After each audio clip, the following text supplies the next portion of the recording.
ఈ ముగ్గు 11 చుక్కలు 6 వరసలు మధ్య చుక్క. ఈ ముగ్గు వేసుకుంటూ గణేశ శ్లోకాన్ని పఠిస్తున్నాను.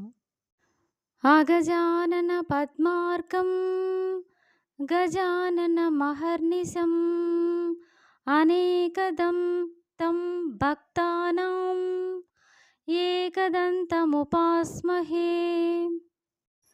తాత్పర్యం ఏమిటంటే, గజముఖుడైన వినాయకుని పగలు రాత్రి చూస్తున్న పార్వతీదేవి ముఖము సూర్యుని చూసిన పద్మము వలె వికసించినది.